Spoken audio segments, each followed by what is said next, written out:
सपने में भी नहीं सोचा था। उसी कड़वे सपने से दूर जाते हुए वो इधर उधर देखने लगता है कि कोई टैक्सी या कैब मिले और वो उसमें बैठकर इन लोगों से दूर, बहुत दूर निकल जाए।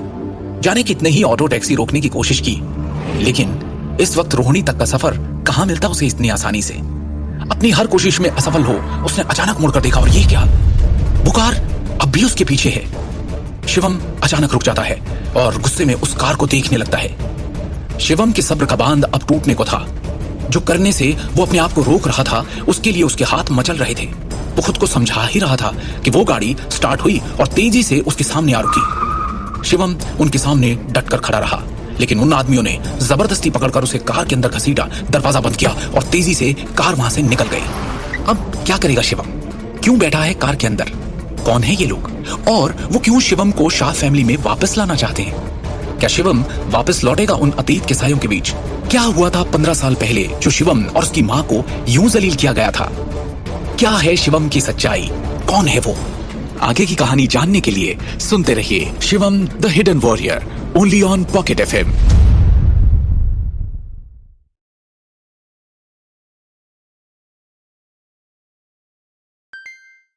रोज कितनी सारी पेमेंट्स करती हूँ, बिल्कुल सेफली। तेजी से दिल्ली की सड़कों से होती हुई भाग रही थी। ट्रैफिक और रूल्स जैसे इस कार और इसमें बैठे लोगों के लिए बने ही नहीं थे। शिवम हैरत में उस आदमी को देखता रहा, कई दफा पूछने पर भी कि ये सब क्या हो रहा है और क्या उसे किडनैप कर लिया गया है। उस आदमी की तरफ से कोई जवाब नहीं आया और शिवम ने भी अपनी कोशिशें बंद कर दी। अब वो सिर्फ इस सफर के खत्म होने का इंतजार कर रहा है और इस डर से जूझ रहा है कि क्या उसे वाकई में सर के पास ले जाया जा रहा है। क्या आज वो होगा जिससे वो पिछले 10 सालों से भागता आ रहा है?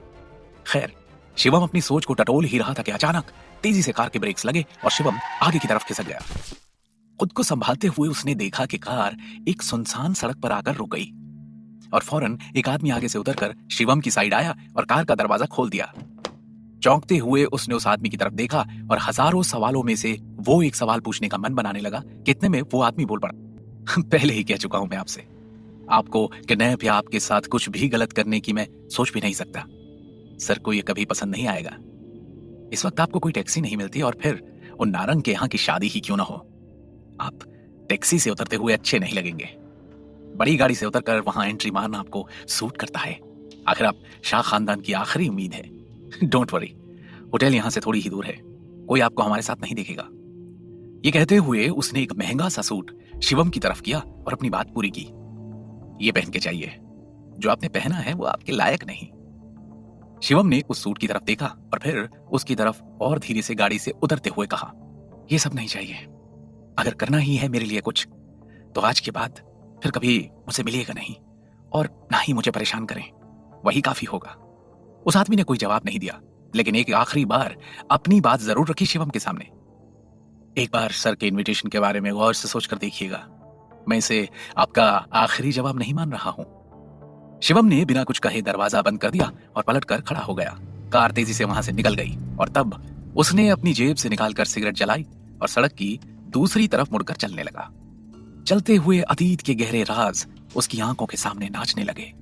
सिगरेट के हर कश के साथ वो दर्द और वो जहन से कभी ना मिटने वाली भयानक सच्चाई उसके अंदर घूम घूम कर धुएं के साथ बाहर निकल रही थी। एक कुटिल मुस्कान के साथ उसके मुंह से फिर निकल पड़ा, शाह खानदान। और वो सोच के समंदर में डुबकियां मारते हुए खो सा गया। पूरी दुनिया में शाह खानदान का रुतबा गौर करने वाला है। नाम, शान, शौकत और दौलत की कोई कमी नहीं है उस परिवार में, जिसके मुखिया थे शिवम वर्धन शाह। गुजरात के सूरत शहर का एक छोटा सा व्यापारी जिसने दिल्ली आकर अपनी जड़ें जमाई और देखते ही देखते बिजनेस की दुनिया में राज करने लगा। और उनके घर जब उनका सबसे पहला पोता हुआ तो शोहरत की परंपरा को कायम रखने के लिए उस पोते का नाम रखा गया शिवम शाह। कहा जा सकता है कि शिवम उसी वैभव और इज्जत का हकदार बन सकता था। जन्म से ही उसकी किस्मत में एक बड़ा आदमी बनकर रुतबे से रहने की आंधी घूमनी चाहिए थी, लेकिन ऐसा कुछ नहीं हुआ। क्योंकि बात कुछ ऐसी थी कि शिवम वर्धन के दूसरे बेटे भावेश, जो शिवम के पिता भी थे, उन्हें एक दूसरी औरत अंजलि की तरफ आकर्षण हो गया। और शिवम जब महज 14 साल का था तब भावेश ने एक साथ कई गलत फैसले ले डाले। अपने बड़े भाई भौतिक और छोटे भाई भूषण से वो शिवम वर्धन की सत्ता की राजगद्दी के लिए तो लड़ ही रहे थे, लेकिन उसके साथ साथ उन्होंने शिवम की मां मृणाल को तलाक भी दे दिया और शादी करके अंजलि को घर ले आए।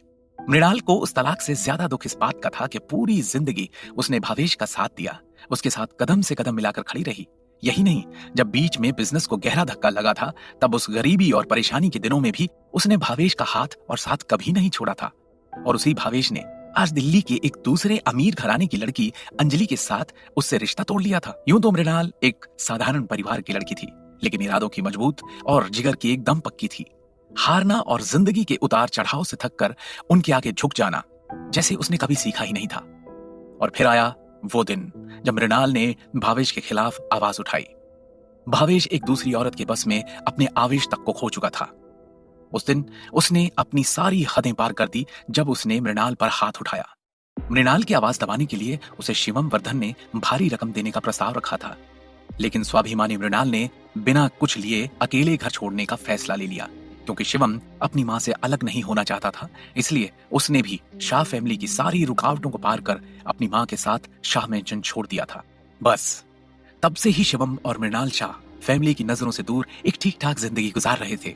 और क्योंकि शिवम अपनी मां के पद चिन्हों पर चल रहा था, उसने अपना सरनेम भी शाह से बदलकर अपनी मां का सरनेम गांधी अपने नाम के साथ जोड़ लिया। उस दिन और उस वाकये को बीते पूरे 10 साल हो चुके हैं। 3 साल पहले कैंसर की वजह से मृणाल ने भी दम तोड़ दिया।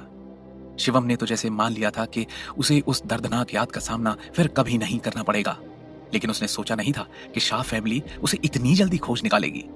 पर क्यों, आखिर क्यों? ऐसा क्या चल रहा है उस परिवार में? इतना बड़ा शक्तिशाली और राजनीतिक कनेक्शंस वाले परिवार को आखिर इतने साल बाद अब शिवम की क्या जरूरत पड़ गई? क्यों सर, मतलब भावेश शाह अब शिवम को वापस शाह फैमिली का हिस्सा बनाकर शाह मेंशन में लाना चाहते हैं? ये सवाल उसके अंदर तूफान मचा ही रहे थे कि उसने देखा उसकी सिगरेट खत्म हो चुकी है।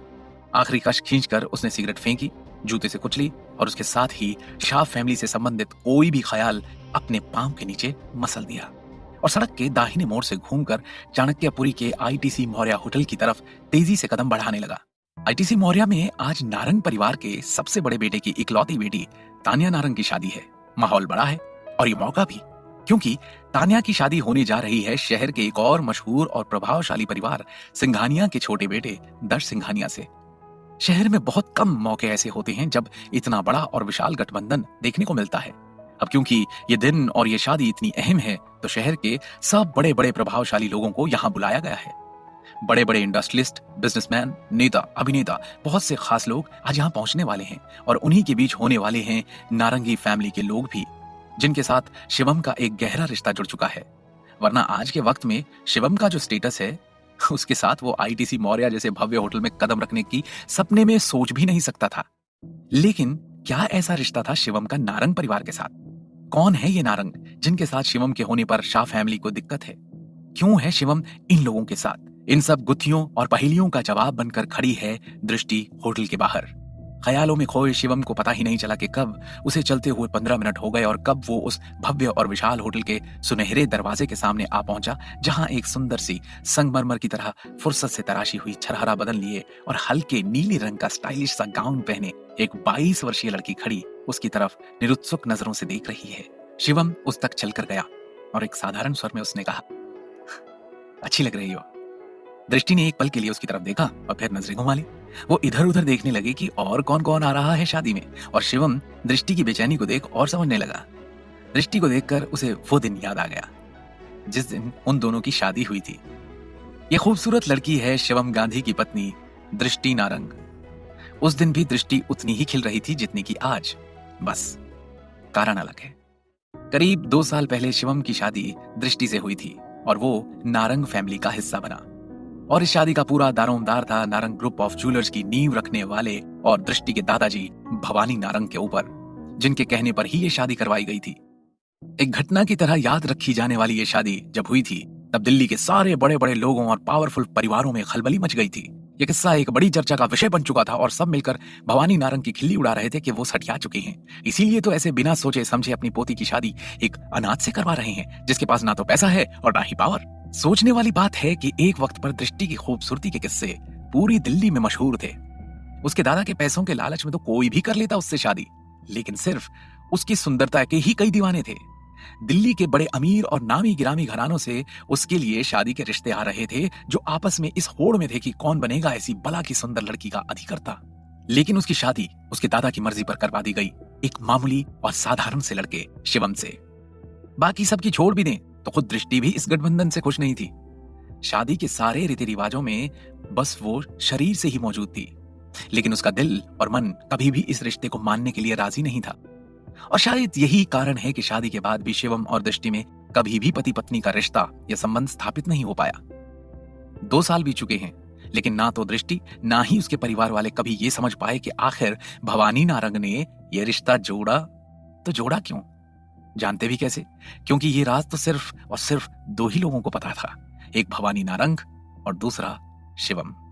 बस ये 2 ही राजदार थे इसके। एक गहरा राज था जो कारण बना था इस जोड़ी का,